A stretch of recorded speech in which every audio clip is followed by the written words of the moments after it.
en el día de hoy vamos a abrir, ¿cierto?, la escritura en Lucas capítulo 10, que es ahí donde estamos, ¿cierto?, posicionados. Lucas capítulo 10, ¿bien?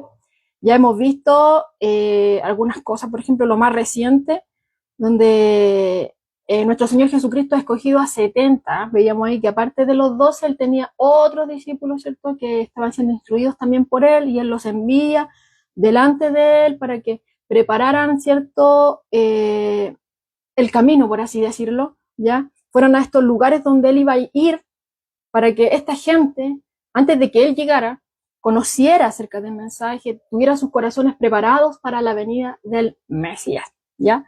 Y vemos que Él va camino a Jerusalén. Él le da una serie de instrucciones, le da una serie de advertencias también de que no iba a ser fácil, de que iban a haber dificultades, pero que obviamente no iban a estar solos. No iban a estar solos, sino que estaban en sus manos, ¿cierto? Y que no pensaran de que, en el caso de que lo rechazaran, de que fuera algo personal, sino que realmente lo que están rechazando es a Él, a nuestro Señor Jesucristo, y por ende al que lo envió. Ya rechazaron el mensaje, a nuestro Señor y al que lo envió. Pero veíamos ya que ellos volvían en el versículo 21, ellos venían gozosos luego de esta misión, porque reconocen que ante el poder y la autoridad de nuestro Señor Jesucristo ni aún los demonios se podían sujetar. O sea, ni siquiera los demonios podían oír, no podían hacer nada, ya, ante el nombre y la autoridad de nuestro Señor Jesucristo. Y ellos venían gozosos, venían alegres de que les había ido bien, ¿ya?, en esta misión. Y vemos que el Señor ahí les empieza a hablar de que, si bien es motivo de regocijo todo esto, hay un regocijo mucho mayor, y es que no perdieran el enfoque en que nuestros nombres están escritos en el reino, ¿ya?, en el reino de los cielos. Y eso solamente por gracia, solamente por misericordia de Dios, ¿cierto? Y también reconociendo que es Él el que les proveyó de todo aquello necesario para que ellos pudieran llevar a cabo también la misión. Él fue el que les dio autoridad para hollar serpientes y escorpiones. Todo proviene de Él. Bien, entonces eso es lo que estuvimos viendo últimamente, y hoy vamos a continuar, ¿ya?, con el buen samaritano. Y esta porción de la escritura la encontramos en Lucas capítulo 10, como los había invitado anteriormente, del verso 25 al 37 de esta sección. Dice así: y he aquí, un intérprete de la ley se levantó y dijo para probarle: Maestro, ¿haciendo qué cosa heredaré la vida eterna? Él le dijo: ¿qué está escrito en la ley? ¿Cómo lees? Aquel respondiendo dijo: amarás al Señor tu Dios con todo tu corazón y con toda tu alma y con todas tus fuerzas y con toda tu mente, y a tu prójimo como a ti mismo. Y le dijo: bien has respondido, haz esto y vivirás. Pero él, queriendo justificarse a sí mismo, dijo a Jesús: ¿y quién es mi prójimo? Respondiendo Jesús dijo: un hombre descendía de Jerusalén a Jericó. Un hombre que descendía de Jerusalén a Jericó y cayó en manos de ladrones, los cuales le despojaron, e hiriéndole, se fueron, dejándole medio muerto. Aconteció que descendió un sacerdote por aquel camino, y viéndole, pasó de largo. Asimismo, un levita, llegando cerca de aquel lugar, viéndole, pasó de largo. Pero un samaritano que iba de camino, vino cerca de él, viéndole, fue movido a misericordia. Verso 34. Y acercándose, vendó sus heridas, echándoles aceite y vino, y poniéndole en su cabalgadura, lo llevó al mesón y cuidó de él. Otro día, al partir, sacó 2 denarios y lo dio al mesonero, y le dijo: cuídamele, y todo lo que gastes de más, yo te lo pagaré cuando regrese. Verso 36. ¿Quién pues de estos 3 te parece que fue el prójimo del que cayó en mano de los ladrones? Él dijo: el que usó de misericordia con él. Entonces Jesús le dijo, ve y haz tú lo mismo. Amén. Bien. Bueno, como estábamos leyendo, lo primero que notamos es que viene un intérprete, ¿cierto?, de la ley de Moisés, un experto en la ley mosaica, en todas esas instrucciones, los mandamientos, ¿cierto?, la ley ceremonial, todas estas cosas, ¿cierto?, que el Señor había dado en aquel entonces. Este era un experto, era un estudioso de todo esto, se manejaba ahí.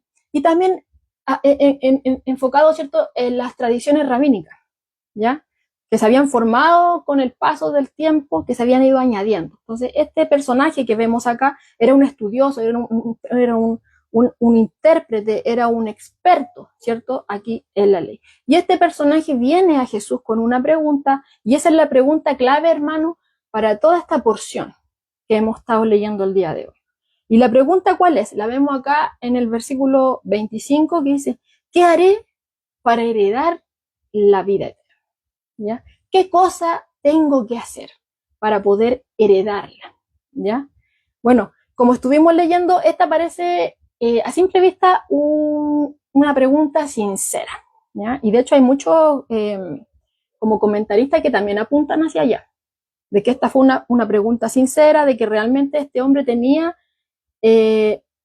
necesidad de que Jesús le respondiera, y por eso él le prueba, por así decirlo, para que le respondiera con respecto a esta incógnita que él tenía, ¿ya? Pero hay otros también que dicen que ese ponerle a prueba va en un sentido de jactancia. Por ejemplo, aquí Pablo Hock nos dice, este intento del doctor de la ley de Moisés por entablar un debate con Jesús con la finalidad de ostentar sus conocimientos y poner en apuros a Cristo, ¿ya?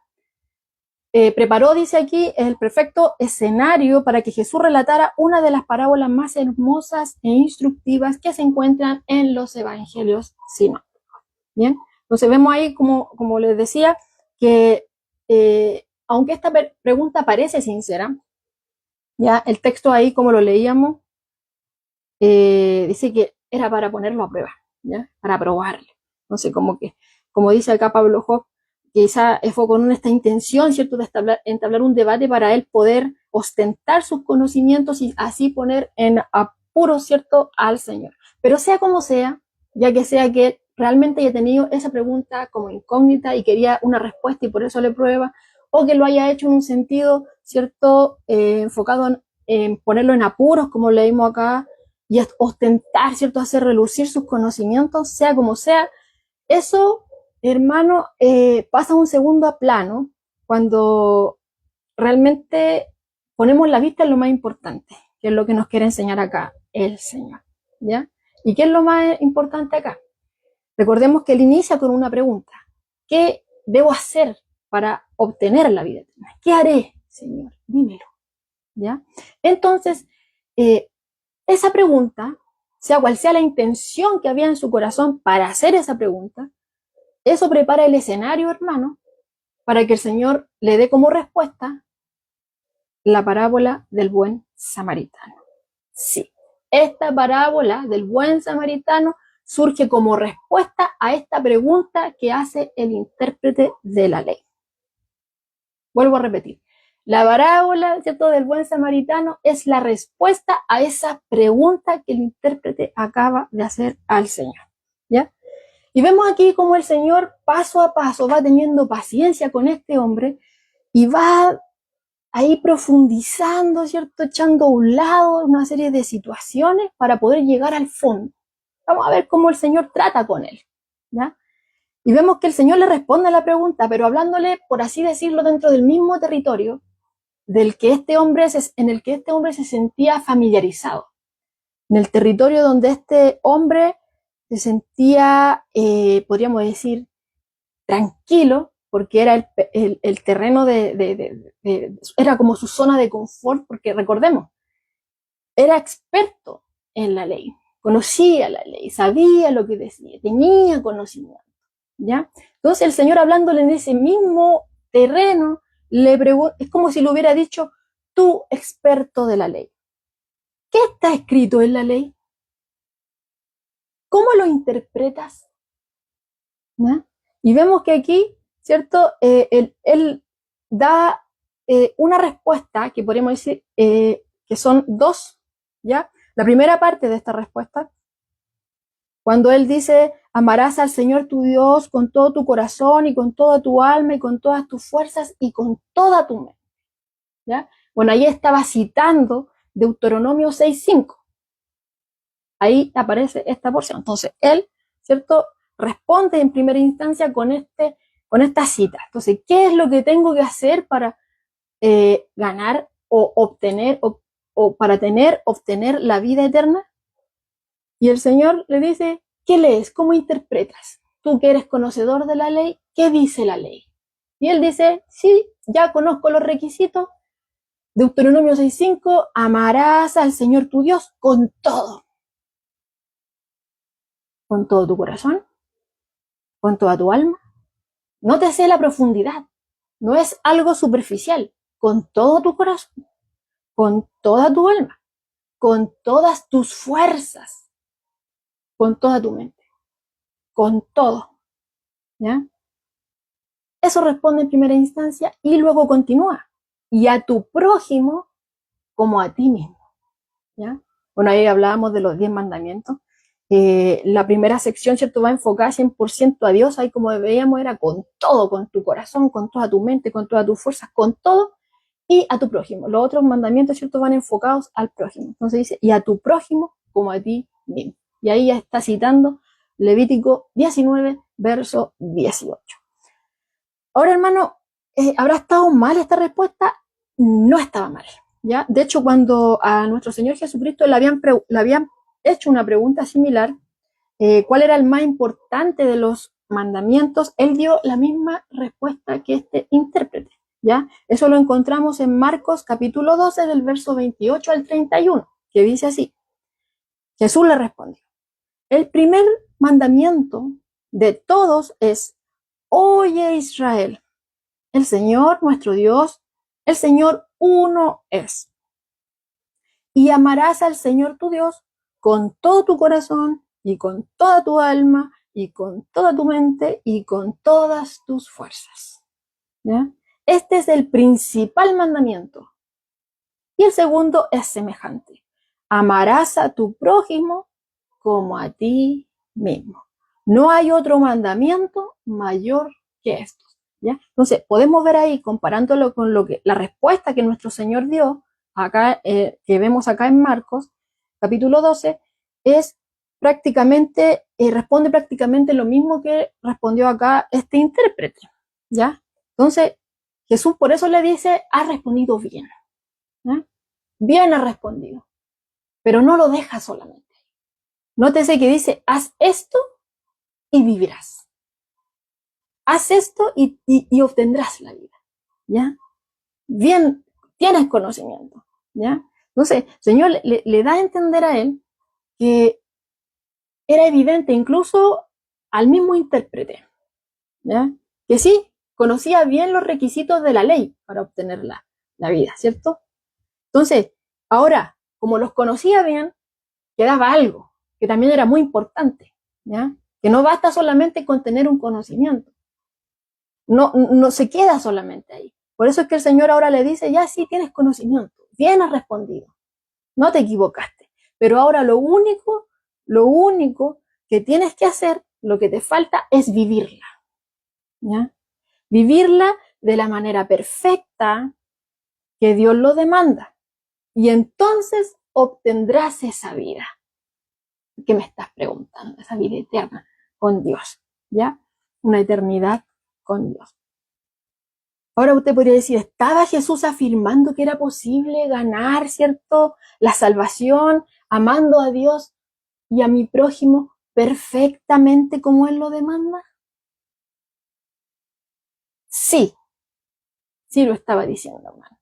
Pero lamentablemente, al igual que todos, ¿cierto? Todas las generaciones, que todos aquellos que han nacido hasta el día de hoy y aquellos que van a seguir naciendo, ¿cierto?, de este lado de la eternidad, todos aquellos que, que hemos nacido, ¿cierto?, con un corazón inclinado al mal, que somos pecadores, jamás vamos a poder guardar estos mandamientos, jamás vamos a poder salvarnos por medio de la ley al querer cumplir todas estas cosas.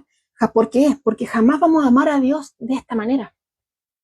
Jamás lo voy a poder amar con todo mi corazón, ni con toda mi mente, ni con toda mi fuerza, ni con toda mi alma, ¿ya? Porque nuestro corazón está inclinado al mal. Entonces siempre va a haber ahí un impedimento, ¿ya? Y si no amo a Dios con todo mi corazón, ni con toda mi mente, ni mi fuerza, con todo, tampoco voy a poder amar a mi prójimo como a mí mismo. No voy a poder amar tampoco a las demás personas, ¿ya? Entonces sí, ¿ya? Jesús estaba señalando que sí se podía obtener, pero lamentablemente nosotros no lo podemos obtener por causa del pecado, ¿ya? Entonces Jesús con esto le estaba señalando a este hombre esa absoluta imposibilidad de poder obtenerlo por sus propias fuerzas. Eso es lo que el Señor le estaba dando a entender a este. Le quería llevar hacia allá, ¿ya? Le quería dar a entender de que nadie se podía salvar realmente por la ley. Nadie se podía salvar realmente guardando la ley de la manera perfecta que Dios lo demanda. ¿Por qué? Porque la ley exige lo imposible para nosotros. ¿Qué es lo que demanda? Obediencia perfecta y total. Obediencia perfecta y total, ¿ya? Y si no se cumple esa obediencia perfecta y total, ¿qué pasa? Estoy pecando. Y la paga del pecado que dice la Escritura es muerte. Entonces, si yo no obedezco de esa manera, si no cumplo de esa manera, entonces se ofrece, se promete, ¿qué cosa? Una muerte física, una muerte espiritual, una muerte eterna a aquellos que desobedecen. Hermano, yo no lo estoy inventando. Por ejemplo, aquí dice, Santiago 2:10 dice, porque cualquiera que guardare toda la ley, pero ofendiere en un punto, es culpable de todo. Culpable delante de Dios. Romanos 6:23, soy culpable delante de Dios, ¿cierto? Soy pecador. ¿Y la paga de qué? Del pecado, ¿qué es? La muerte. Ahí está en la Escritura. Entonces, Jesús le estaba señalando a este hombre que era imposible que él pudiera hacer algo para ganar, para obtener la salvación. Nadie se puede salvar guardando la ley. Como dice Santiago, aunque quisiera, pero si falla en uno, es culpable de todo. ¿Ya? Dice aquí un comentario, dice, el amor perfecto a Dios y a los hombres es sin duda el camino a la vida. Pero, ¿quién puede vivir un amor tan perfecto? Ninguno de nosotros. Por nuestra fuerza. Ninguno de nosotros. Entonces, hermano, esa es la realidad que pone en jaque a todos los pecadores. De generación por generación, sean como sean. Los deja ahí. Sin esperanza. ¿Ya? ¿Por qué? Porque se exige guardar perfectamente la ley, de la manera en que Dios lo está demandando, ¿ya? Pero a causa de nuestra naturaleza pecaminosa, nuestra inclinación a hacer lo malo, es imposible poder hacerlo. Y si fallo, aunque sea en una, ahí dice, la paga del pecado es muerte. Aunque sea en una, culpable soy. ¿Ya? Entonces, la ley, hermano, no es el problema. Hay que dejarlo, es como que Dios no está abriendo su corazón ahí, ¿ya? Ese no es el problema lo tenemos nosotros, nuestro corazón que está inclinado a hacerlo. Entonces, nuestra única salida, nosotros no podemos ganar la salvación, por nuestras obras no podemos, ni por nuestra fuerza, ni aunque no podemos, ni usted, ni yo, ni nadie, nosotros no podemos por nuestra fuerza, ¿ya? Entonces, la ley, los mandatos, todo nos apunta, nos acorrala, nos dice culpable por todo. Cada vez que nos sumergimos en la palabra, culpable soy. Entonces como que nos acorrala, cada vez me acorrala. Entonces, ¿cuál es la única salida que tenemos? Reconocer que no puedo. Reconocer delante de Dios que no puedo. Que no he cumplido su palabra, que no he obedecido de la manera que Él quiere que yo obedezca, que no lo he amado como Él quiere que yo lo ame. no soy capaz de amarlo ni con toda mi mente, no soy capaz de amarlo ni con todas mis fuerzas, menos con toda mi alma, ni menos con todo mi corazón. Siempre hay distracciones. Mi corazón está inclinado a lo malo. Reconocerlo delante de Dios. Señor, soy pecador. Estoy aquí delante de ti. Perdóname. Clamar misericordia. ¿Ya? Y aceptar este regalo, ¿cierto?, que Dios nos ha dado por medio de nuestro Señor Jesucristo. Porque como dice la Escritura, que el Padre por eso lo envió. Por eso lo envió. Para que no nos perdiéramos. Para que fuéramos salvos por medio de Él. ¿Ya? Él es el único que nos puede salvar. Él a través de su muerte en la cruz, Él cumplió todo. ¿Ya? Y vivió de la manera que nosotros no viviríamos jamás, pero sin pecado, hermano. Él no pecó, fue tentado en todo, pero sin pecado, dice la Escritura. Y Él pagó ahí en la cruz por cada uno de nosotros. Él lo cumplió perfectamente. ¿Ya? Entonces, solamente por medio de Él es que yo puedo ser salvo. Dice la Escritura que no hay ningún nombre debajo del cielo dado a los hombres por medio del cual haya salvación. No lo hay, solamente por medio de Jesucristo. ¿Ya? Él hizo el sacrificio perfecto por el pecado. Mire, Romanos 8, versículos 3 y 4, lo voy a leer en la TLA, dice así: Dios, nótese, Dios ha hecho lo que la ley de Moisés no era capaz de hacer, ni podía haber hecho, porque nadie, y escúchenlo bien, nadie puede controlar los deseos de hacer lo malo. ¿Ve? Nadie, ninguno de nosotros podemos controlar esos deseos de hacer lo malo por nuestra fuerza. Entonces Dios hizo, la ley a nosotros nos acusa. No hay problema con eso, el problema somos nosotros. Como dice ahí, no somos capaces de controlar esos deseos de hacer lo malo. Entonces por eso dice, Dios hizo lo que la ley no podía. Por causa de nuestra debilidad, por causa de que somos pecaminosos, inclinados a lo malo. Dice, Dios envió a su Hijo propio y lo envió tan vil como nosotros los pecadores. Lo envió para que muriera por nuestros pecados. Así, por medio de él, Dios destruyó el pecado. Lo hizo para que ya no vivamos de acuerdo con nuestros malos deseos, sino conforme a todos los justos mandamientos de la ley, con la ayuda del Espíritu Santo. ¿Se da cuenta? O sea, Dios ideó todo este plan. Él vio nuestra miseria. Él podría haber hecho una nueva creación, habernos eliminado ya. Pero Él no quiso así, sino que Él ideó un plan de salvación. Envió a su propio Hijo, unigénito, ¿ya? Y Él, ¿cierto? Nuestro Señor Jesucristo, como veía ahí, Dios lo envió en nuestras... o sea, descendió, ¿cierto? Desde el lugar de donde Él estaba, se hizo hombre, tomando posición de siervo, hecho semejante a los hombres, fue tentado en todo, pero sin pecado, vivió de una manera totalmente obediente al Padre y murió en nuestros lugares, en nuestro lugar. Y a través de lo que Él hizo, Él destruyó todo, lo venció todo. Entonces, ahora que Él venció y ahora Él está a la diestra del Padre, cada uno de nosotros hemos sido sellados con el Espíritu Santo y es el Espíritu Santo el que abre nuestro entendimiento, es el Espíritu Santo el que redarguye nuestros corazones, es el Espíritu Santo el que nos lleva al arrepentimiento, es el Espíritu Santo el que nos ayuda, incluso cuando ni siquiera sabemos cómo orar. A veces ni siquiera sale palabra en nuestros labios, no podemos pronunciarlas por causa de las situaciones complejas, pero el Espíritu Santo intercede por nosotros.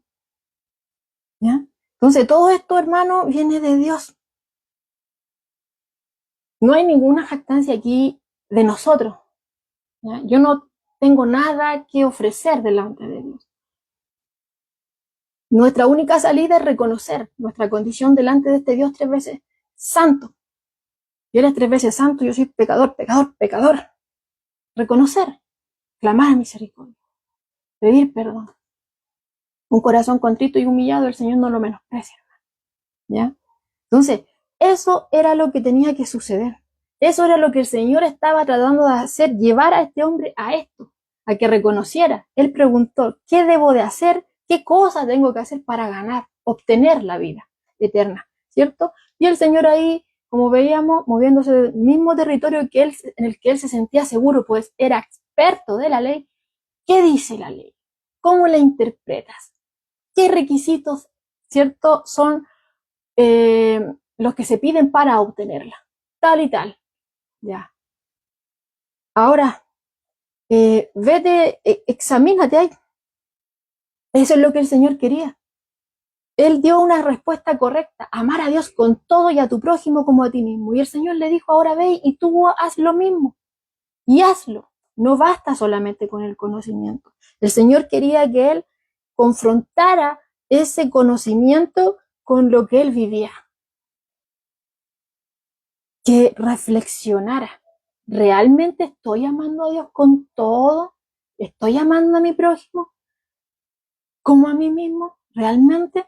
¿Ya? Entonces, este hombre sabía bien la teoría y el Señor aquí lo reconoce, pero claramente no lo ponía en práctica. Por eso le dice, sí, lo sabes, bien respondiste, ahora ve y hazlo. No lo estaba haciendo. ¿Ya? Ahora, si este intérprete de la ley hubiera sido honesto, lo cual no era así, él habría reconocido lo que le estábamos hablando anteriormente. Él habría reconocido, ¿sabes qué, Señor? Estas palabras no son superficiales. Realmente me he dado cuenta de que no he amado a Dios con todo mi corazón, ni con toda mi mente, ni con toda mi fuerza, ni con toda mi alma, ¿no? Ni tampoco he amado a mi prójimo, como a mí mismo. Y ¿sabes qué? Lo he intentado, pero no lo puedo hacer de la manera perfecta. Es lo que Dios me lo está pidiendo. Si él hubiera sido sincero, él lo hubiera reconocido. Pero no es el caso con el que nos encontramos aquí delante en la palabra, hermano. Él tendría que haber dicho, he fracasado, he fracasado. Señor, ¿cómo puedo obtenerla? Porque por mis medios no puedo. Esa hubiera sido la respuesta correcta. Y de hecho ese es el primer paso para obtener la salvación. Reconocer mi condición delante de Dios, de que estoy en bancarrota espiritual, no tengo con qué presentarme y clamo misericordia. Y por medio de Jesucristo la puedo tener, solamente por medio de Cristo. Entonces reconocer primero mi condición es el primer paso, como estuvimos viendo mucho tiempo atrás en las bienaventuranzas. El pobre en espíritu, el que reconoce que no tiene con qué presentarse delante de Dios, el que reconoce que tu corazón está inclinado al pecado, el que clama misericordia, clama que Dios lo transforme, que ya no quiere vivir igual, sino que quiere que Cristo se refleje en él, el que anhela la justicia de Dios en su vida reflejada y ser de bendición a otros. Vamos, que los bienaventuranzas aparte no podía iniciar de otra forma. Pobre en espíritu. El primer paso. Ese es el primer paso. ¿Cómo obtenerlo? Reconoce que no tienes con qué presentarte delante de Dios. Clama misericordia. El primer paso. Soy pecador, Señor. Me humillo delante de ti. ¿Ya? Pero eso no fue lo que sucedió aquí. Sino que este hombre, aunque, hermano, la misma ley de la cual él era experto, conocía la ley de Moisés, conocía todos los mandamientos, conocía la ley ceremonial, todo conocía, era experto, hasta las tradiciones rabínicas, todo lo conocía, ¿ya? Y esa misma palabra que él conocía, lo apuntaba en este momento. Lo estaba apuntando. Todo lo apuntaba. Todo lo que dijo, lo que salió de sus labios, lo estaba apuntando en este momento. Pero aunque estaba acorralado, vemos ahí que él no lo reconoce, aunque no había escapatoria, él no lo reconoce, él no clama misericordia, él no reconoce su incapacidad y vemos acá en la escritura que él trató de justificarse. Trató de justificarse, hermano. Trató de limitar el alcance del amor de Dios. Esa fue el as, supuestamente, debajo de la manga que tenía, ¿ya? Y le pregunta, o sea, a modo de justificarse, ya que se vio acorralado, pero no quiso reconocerlo. Le dice, ¿y quién es mi prójimo? ¿Quién es mi prójimo? Entonces vemos acá, hermano, que el problema no era el conocimiento, porque el conocimiento estaba bien. Eso es lo que dice la Escritura. Como él respondió, ese no era el problema, ¿ya? Sino que ¿dónde estaba el problema? El problema estaba en su corazón. El problema estaba en su corazón. Y él, para justificarse, al verse acorralado por la misma ley que él conocía, quiso poner límite al amor de Dios, ¿ya? Quiso poner límite al amor de Dios, ¿ya? Bueno, eh, para los judíos, hermanos, el tema del prójimo, para ellos el prójimo, ¿cierto? No era cualquiera, ¿ya? Por ejemplo, para los judíos, ¿cierto? El prójimo era otro judío, ¿ya?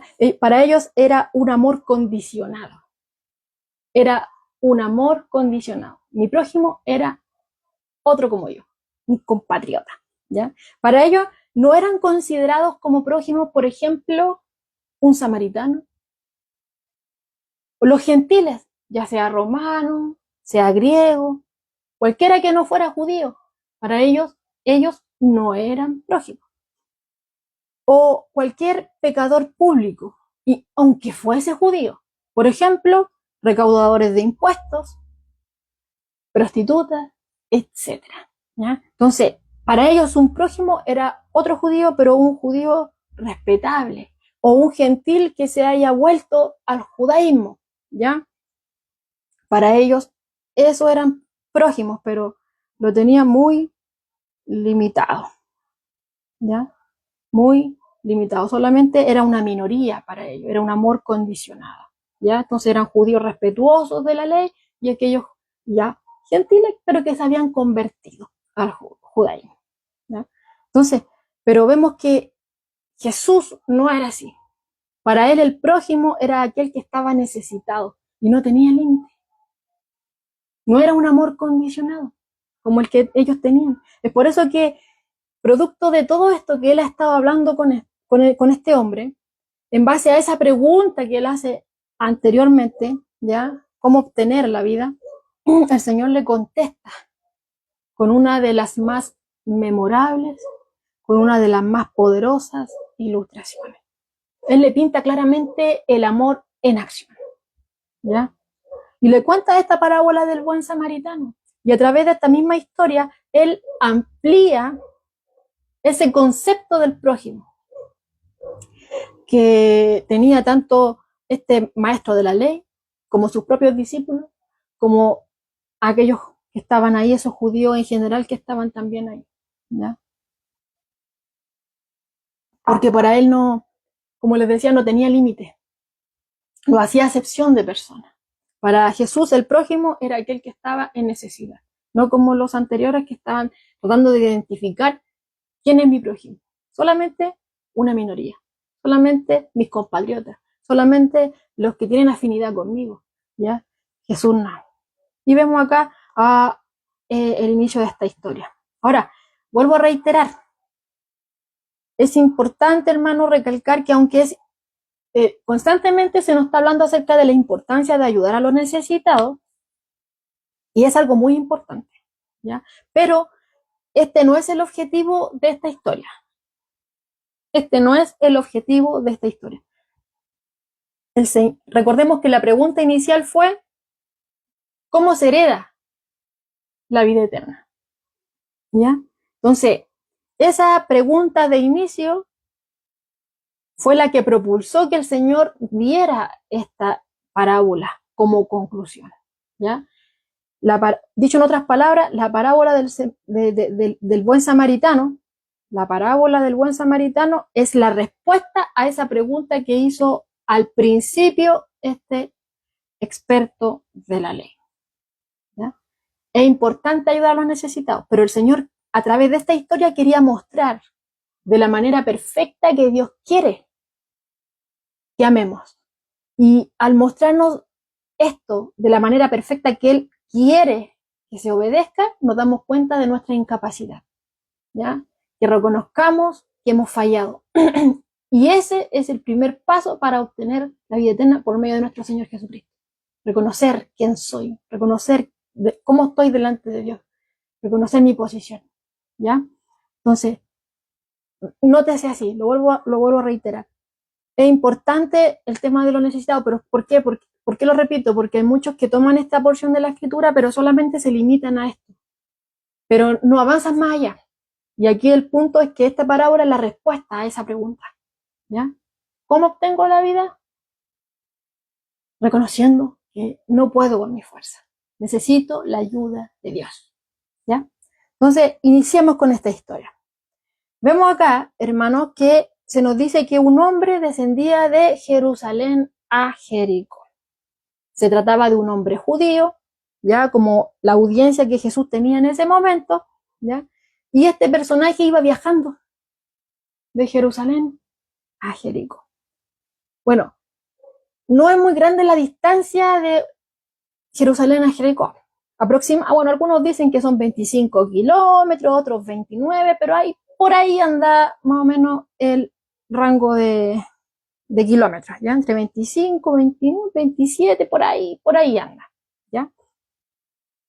Pero el tema está en que a nivel del mar, Jerusalén está mucho más alto, 750, 800 metros sobre el nivel del mar, y Jericó está aproximadamente unos 200, 250 metros bajo el nivel del mar. Entonces, como usted se da cuenta, uno a 800 metros, vamos a tomar esa medida, 800 metros, Jerusalén, ¿ya? Aquí está el mar, Jerusalén, Jericó, entonces usted se va dando cuenta de que es mucha, 1000 metros aproximadamente la diferencia. Jerusalén estaba alto, entonces era un camino bastante empinado, ¿ya? Era un camino que va descendiendo, ¿ya? Entonces, ese camino era bastante empinado y considerando el terreno, recordemos que esa zona es bastante desértica, entonces, súmele a ese camino empinado, en medio del desierto, zona bastante rocosa, caminos bastante estrechos, difíciles quizás de bajar, entonces se requería de mucha exigencia física y a eso el sol no era algo que se hiciera así de fácil, ¿ya? Y además no solamente era empinado y se requería exigencia física, sino que también era peligroso, ¿ya? Era peligroso ese lugar, ese camino, ¿ya? Era muy peligroso, porque debido a que eran zonas rocosas, seco, todo eso, había muchas cuevas, habían formaciones rocosas, lo que proporcionaba el lugar ideal para que se escondieran los ladrones. Era escondite de ladrones, de salteadores de camino. Y eso no estaba alejado de la realidad, por eso que, bueno, Jesús, recordemos que las parábolas son una comparación de algo que es conocido para el oyente, lo compara, ¿cierto?, para poder enseñarles algo mucho más profundo, que de otra manera no lo podrían entender. Ese es nuestro Señor. De una u otra forma trata de acomodar para que puedan entender. Y eso sucedía, entonces ellos lo conocían. Entonces ese camino era bastante famoso por sus peligros, ¿ya? Era bastante famoso y ellos no iban a cuestionar lo que Jesús estaba aquí, nada. Y justamente, hermano, para desgracia de este hombre del que Jesús está hablando aquí, cayó en manos de ladrones. Cayó en manos de ladrones. Y vemos que estos ladrones no se contentaron con solamente quitarle el dinero o lo que traía, ¿ya? No se contentaron con esto, sino que lo golpearon, lo desnudaron y lo dejaron prácticamente ahí medio muerto. Medio muerto. Entonces, la situación de este hombre que descendía, de este judío que descendía de Jerusalén a Jericó, era bastante compleja, era desesperada, hermano. Estaba varado ahí en medio de un camino solitario, en una condición crítica, necesitaba ayuda médica inmediata y no podía, estaba mal herido, ¿ya? Entonces, no había garantía de que alguien pasara, ¿ya? Y que lo ayudara. No sabía si es que alguien iba a pasar y si pasaba, si lo ayudaría o no, no tenía una garantía de esto. Entonces vemos que Jesús aquí avanzando en esta narración, luego de habernos contado acerca de la difícil situación en la que se encontraba este hombre, nos da un rayo de esperanza. Nos dice acá que aconteció que descendió un sacerdote por aquel camino. Descendió un sacerdote por aquel camino. Uy, esto debió haber parecido la mejor de las noticias, ¿ya? ¿Por qué? Porque un sacerdote es un siervo de Dios, es un personaje muy importante, un siervo de Dios. Alguien que estaba preocupado, ¿cierto?, de presentar delante de Dios los sacrificios, por los pecados del pueblo, estaba constantemente preocupado de que el pueblo esté a cuenta con Dios, ¿ya? Entonces, de este hombre que es un siervo de Dios, que era un conocedor de todo lo que tiene que ver con Dios, se esperaría que se detuviera y que le ayudara y que le brindara, ¿cierto?, la ayuda necesaria a este hombre que estaba ahí malherido, sobre todo porque era judío, ¿eh? Es un compatriota. Pero vemos que esa esperanza que el Señor presentó tuvo corta duración, se esfumó. ¿Por qué? Porque nos dice que en lugar de detenerse para ayudar a este hombre malherido, el sacerdote le ve y pasa de largo. O sea, tenía un conocimiento, tenía una posición dentro del servicio a Dios, pero lo que no tenía era misericordia. No tenía misericordia. Y ahí no termina la narración. Continúa diciéndonos, bueno, felizmente para este hombre que estaba ahí malherido, aparece otro viajero. Entonces vemos nuevamente una luz de esperanza luego de que ya se había extinguido la anterior. Y esta vez era un levita, que era uno de los que ayudaban a los sacerdotes, ¿ya? Él también conocía lo que decía el Antiguo Testamento. Él sabía los requisitos de mostrar misericordia a los necesitados. Pero increíblemente, llegando cerca de aquel lugar y viendo a este hombre herido, el levita también se negó a detenerse y a ayudarlo. Y pasó de largo. También tenía conocimiento, también tenía un lugar, ¿cierto?, dentro del servicio a Dios, pero no tenía misericordia. ¿Ya? Y vemos, hermano, acá que en este punto de la historia da un giro totalmente sorprendente, ¿ya? Porque ya parecía todo perdido, o sea que si no me ayudó un sacerdote, si no me ayudó un levita, ya no hay más esperanza. De ellos se esperaba algo de esa forma, pero no sucedió.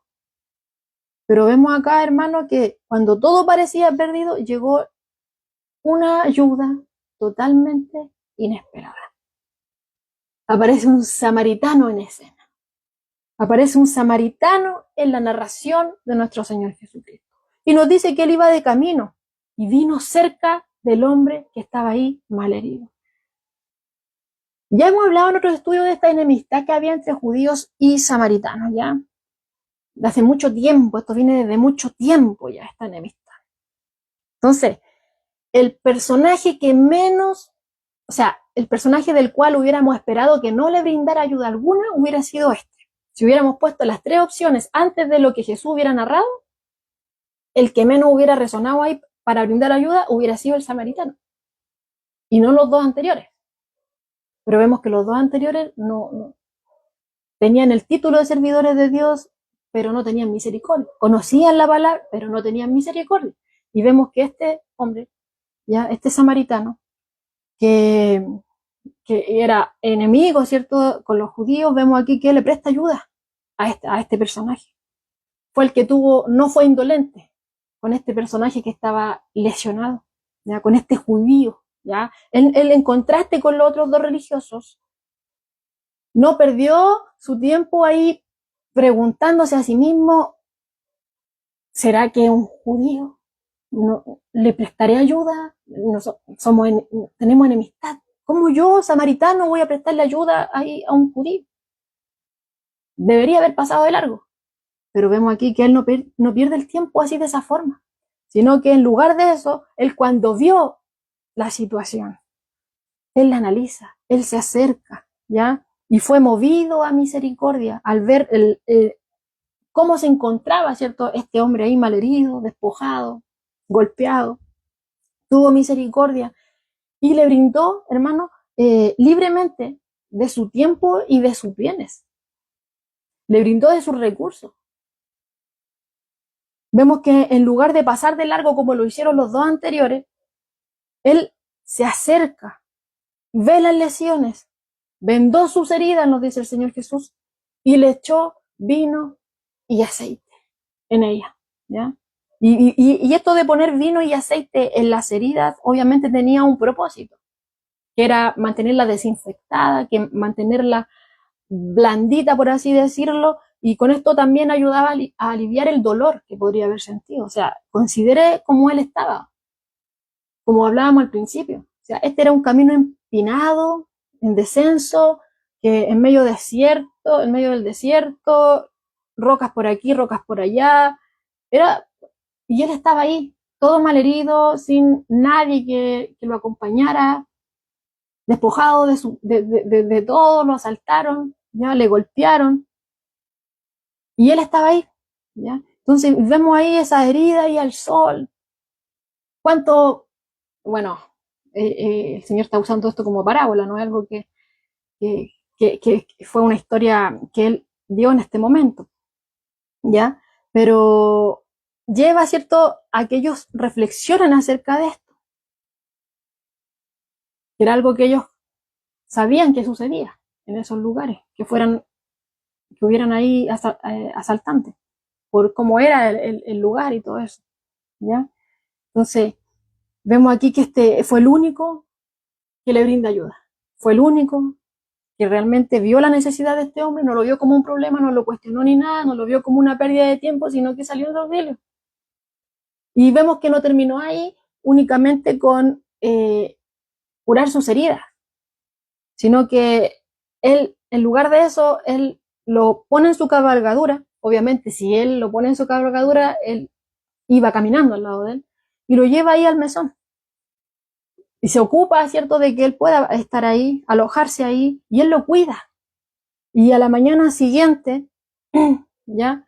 Él sacó 2 denarios, como lo dice acá en la escritura, y los dio al mesonero. Y le dijo que lo cuidara, ¿ya? Dice aquí un comentario de Mundo Hispano: 2 denarios era la paga habitual para cubrir los gastos de alojamiento de más de un mes en una posada. O sea, la cubría más de un mes, hermano, tomando en consideración lo que dice aquí este comentario, al él dar 2 denarios, ¿ya? Pero vemos acá que él no termina con eso, sino que él le dice al mesonero que si gasta de más, que no se preocupara, porque cuando él volviera le iba a pagar aquello que usara de más, ¿ya? Entonces, realmente está en esta historia que el Señor le está dando, le está narrando, ¿cierto?, a este hombre, esta atención que le brinda el samaritano a un judío, cuando había enemistad entre judíos y samaritanos, no se llevaban. Los judíos incluso hacían, cuando habíamos hablado en los estudios anteriores, los judíos preferían pasar por fuera, darse la vuelta más larga, con tal de no pasar por Samaria para llegar allá a Galilea. No, no había relación, no querían, ¿ya? Y ese es un tema de mucho tiempo anterior. Recordemos que los samaritanos eran considerados una raza mezclada, eran impuros porque no eran judíos completos, por así decirlo, porque eran de mezcla, ¿ya? Eran judíos que se casaron con extranjeros un periodo anterior, que fueron traídos, ¿cierto?, a esa tierra. Cuando muchos habían sido llevados cautivos de los judíos, trajeron a otros gentiles, los pusieron ahí, ellos se casaron y se dio lugar, ¿cierto?, a los samaritanos. Y eran una raza bastante odiada, eran llamados impuros, enemigos y cosas por el estilo. Entonces, no se llevaban los judíos con ellos. Pero vemos aquí que este samaritano que Jesús nos va narrando acá, no tuvo problema, brindó de su generosidad, fue bastante noble, hermano, y le brindó ayuda. Le brindó ayuda a alguien que era su enemigo. Pero vemos que su generosidad no tuvo límite, aún con alguien que podría haber sido su enemigo. ¿Ya? Entonces, luego de que el Señor va narrando toda esta parábola, hermano, recordemos que, vuelvo a reiterar, esta parábola el Señor la da como respuesta a la pregunta inicial que hizo este experto de la ley. ¿Qué tengo que hacer para ganar la vida eterna? Responde. Él mismo responde. Amarás al Señor con todo y a tu prójimo como a ti mismo. Y vemos que él le pregunta para justificarse al Señor, ¿y quién es mi prójimo? Y el Señor le responde con esta parábola. Y ahora, luego de haber dado esta narración, el Señor aplica esta verdad. Veamos qué es lo que le dice. Recordemos, él le había preguntado, ¿quién es mi prójimo? El experto, estamos en Lucas capítulo 10, del verso 25 en adelante, la parábola del buen samaritano, para aquellos que se vienen incorporando. Este experto de la ley de Moisés, cierto que tenía conocimiento en todo esto, un intérprete, le había preguntado al Señor, ¿quién es mi prójimo? En un intento de justificarse porque esa misma ley que él conocía lo estaba acusando, ¿ya? Pero él quiere hacer eso a un lado y se quiere justificar y le pregunta, ¿quién es mi prójimo?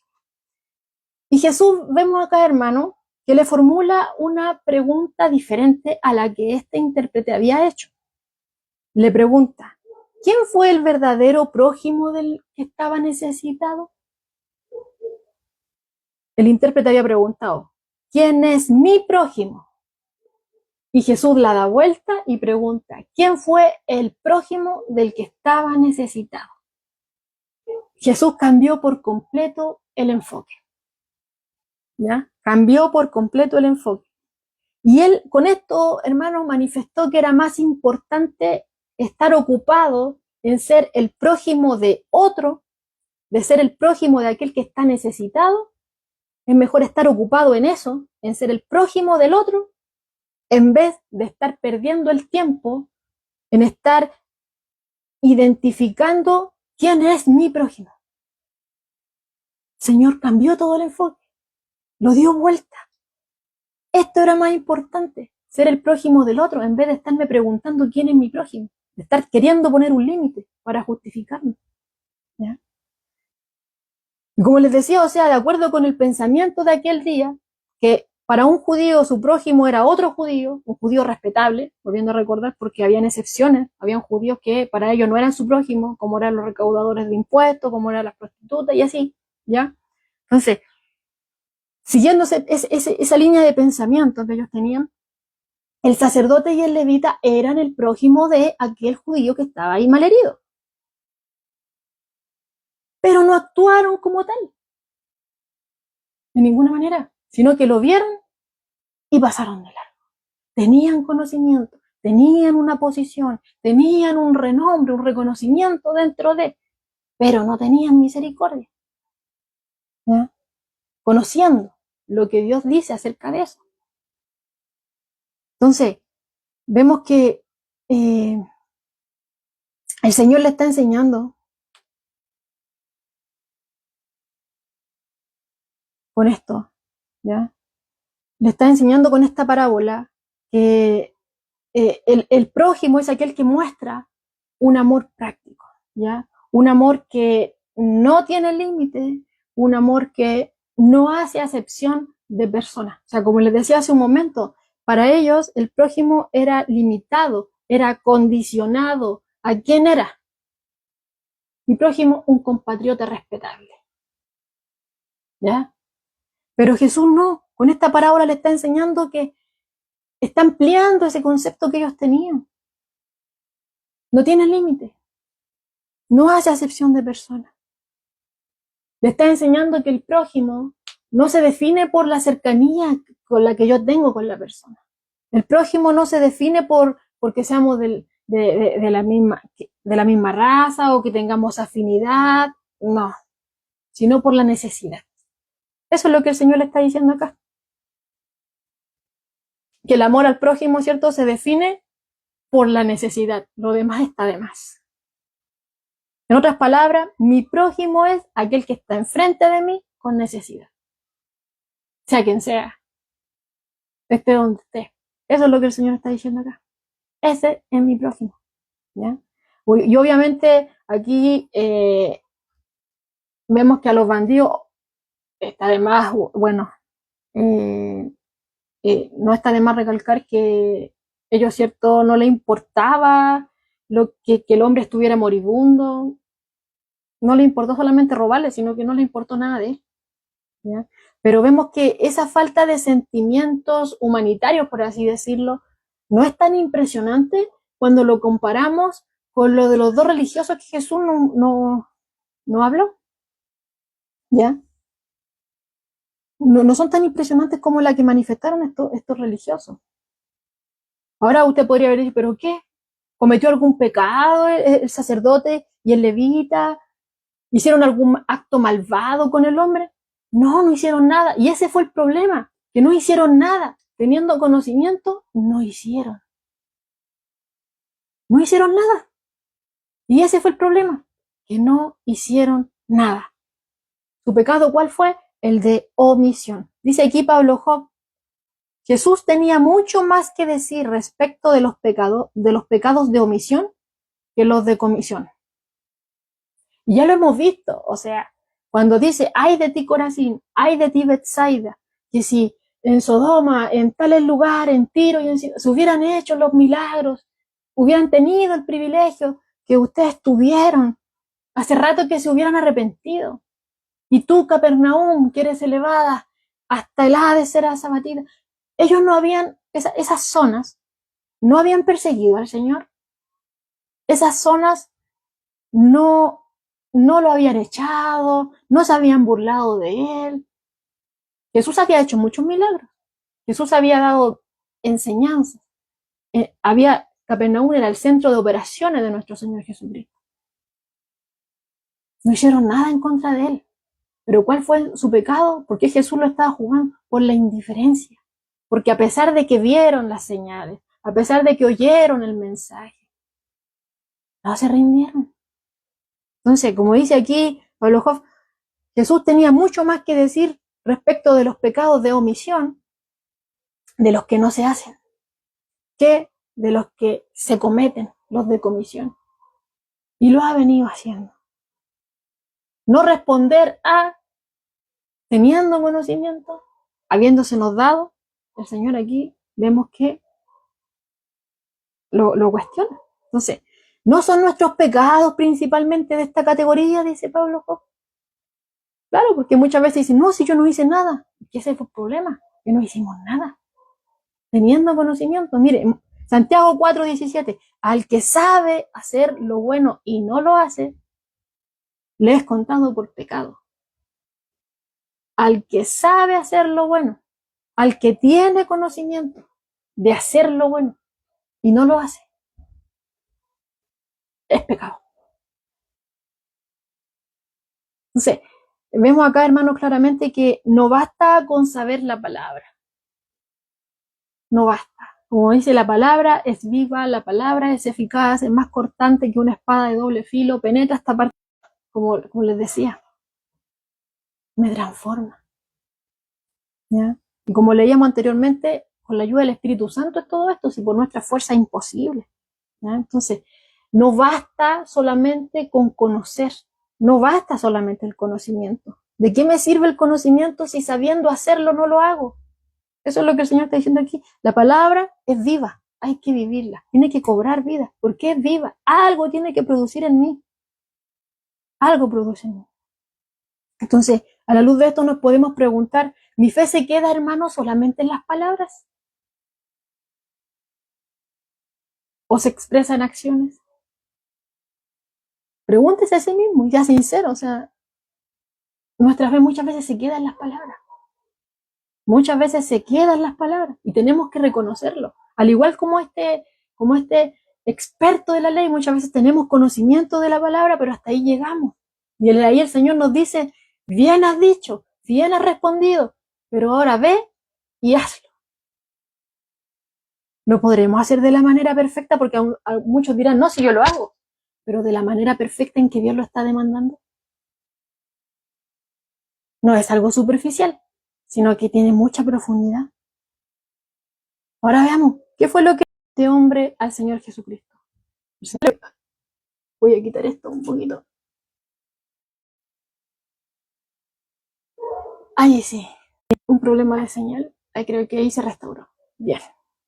Bueno, recordemos que nuestro Señor Jesucristo le cambia la pregunta. Él había preguntado, ¿y quién es mi prójimo? Para intentar justificarse. Y el Señor le cambia, ¿cierto?, la pregunta y le pregunta, ¿quién realmente fue el prójimo de aquel que estaba necesitado? Y aquí vemos que este experto le contesta y le dice, el que usó de misericordia con él. Nótese, hermano, aquí ya claramente con esa respuesta se da a conocer lo que había en su corazón, de que realmente no amaba a Dios con todo lo que él decía y que tampoco amaba a su prójimo de manera que Dios lo demandaba, ¿ya? Ni siquiera se atrevió a pronunciar el samaritano. Cuando el Señor le preguntó, ¿quién fue el verdadero prójimo del que estaba necesitado? Él dijo, el que usó de misericordia con él.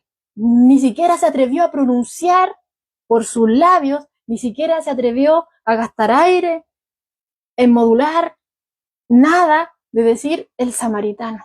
No, el que usó de misericordia con él. Solamente ahí. Entonces ya ahí se notaba de que estaba muy enraizado eso que yo les decía anteriormente. O sea, para ellos el tema de mi prójimo estaba limitado, era condicionado a los judíos respetables, ¿ya? Pero no abierto así como el Señor lo estaba diciendo.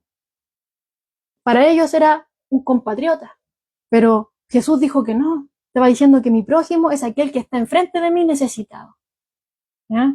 Entonces, vemos que el Señor acá le dice, o sea, que respondió bien, ¿ya? Pero vemos que nuevamente lo quiere llevar a reflexionar.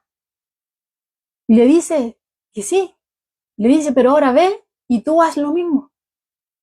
Igual como anteriormente. Cuando él le responde, no. El Señor le dice, experto en la ley. ¿Qué dice la ley? ¿Cómo la interpretas? No, dice, que requisito es amarás al Señor con todo tu corazón, con toda tu alma, tu fuerza, todo. Y a tu prójimo como a ti mismo. Ya, sí, bien respondido, ahora tú ve y hazlo. O sea, tienes conocimiento, pero no lo pones en práctica. El Señor lo estaba llevando a que reconociera su incapacidad en esto, de que no era superficial, sino que había más profundidad, ¿ya? Y que de la manera en que lo entendía, de la manera en que lo interpretaba, no era de la manera en que Dios realmente lo estaba enseñando.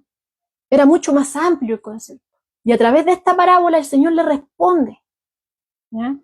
Le está dando a entender que esa misma ley en la cual él se sentía experto, que era su zona de confort, que él era experto, tenía conocimiento, la ley de Moisés, esa misma ley lo estaba apuntando, de que realmente no amaba a Dios con todo, que había algo mal en su corazón.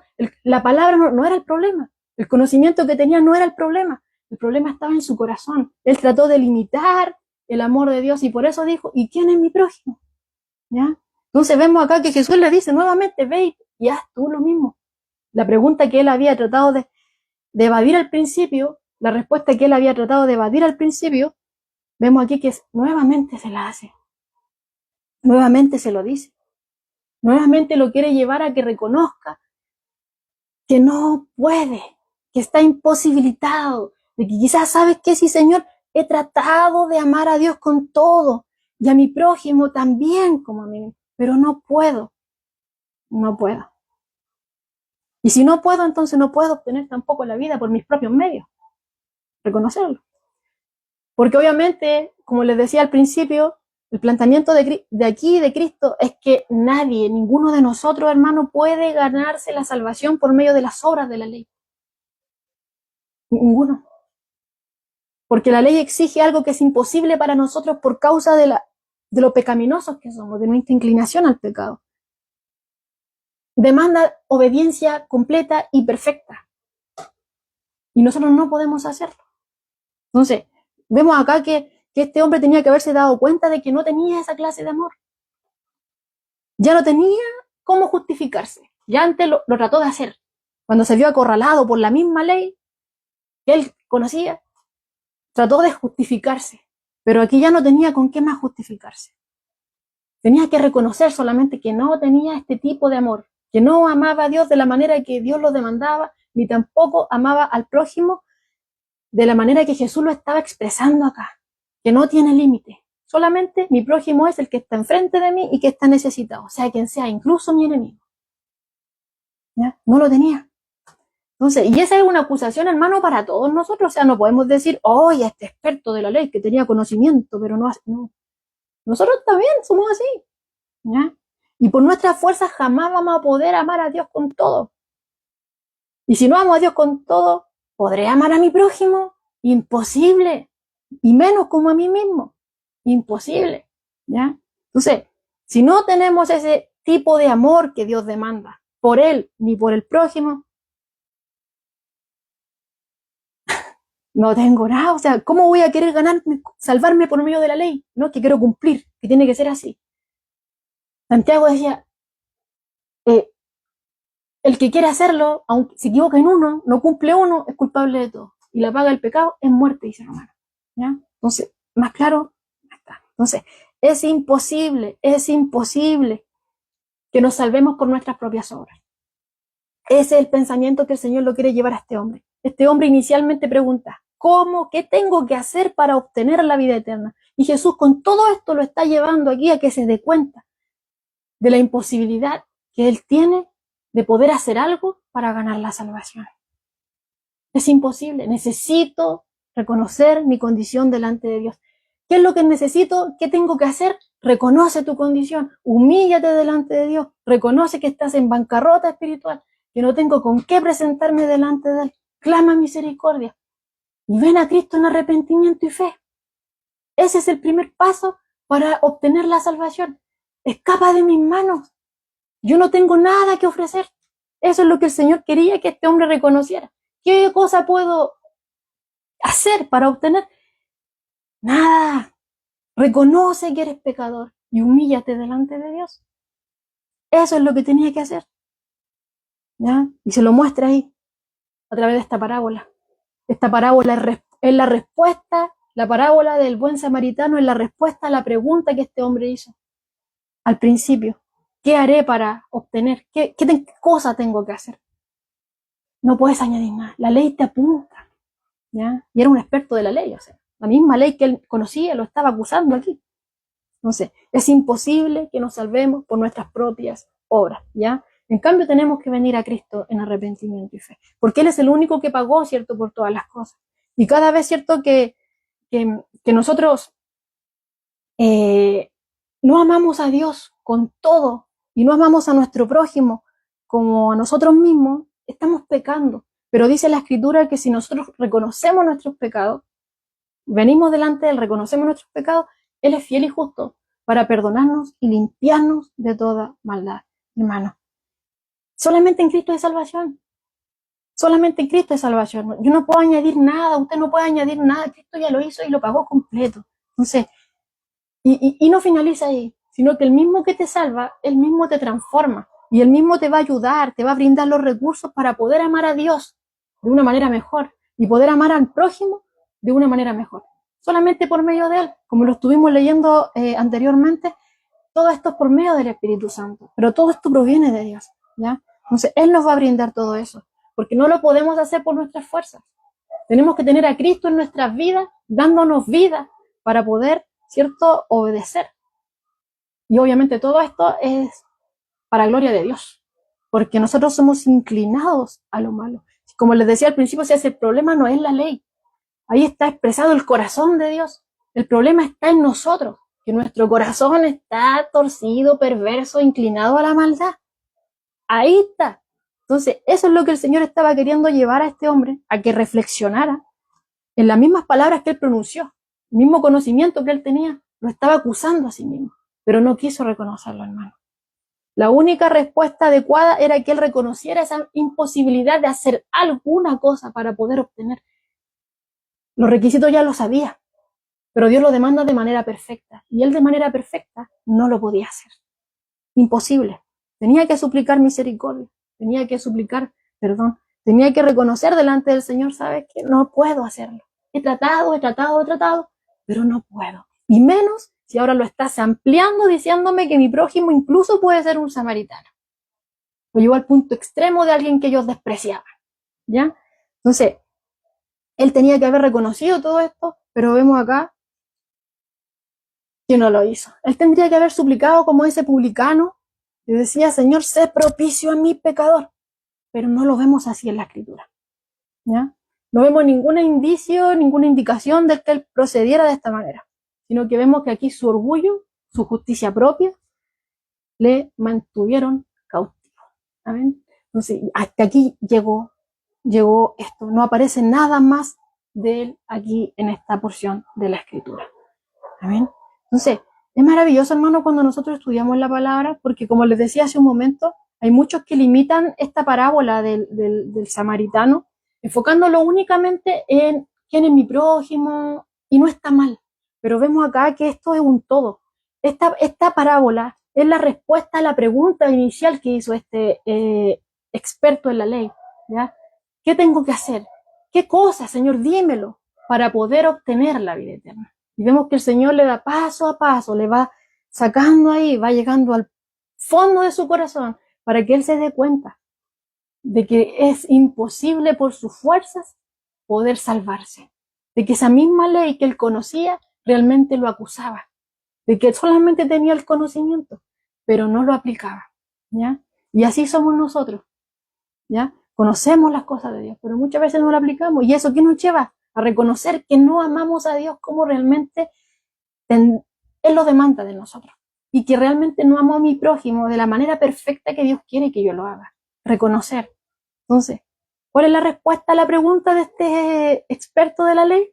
Con todo lo que Jesús aquí le expone, reconocer su condición y clamar misericordia.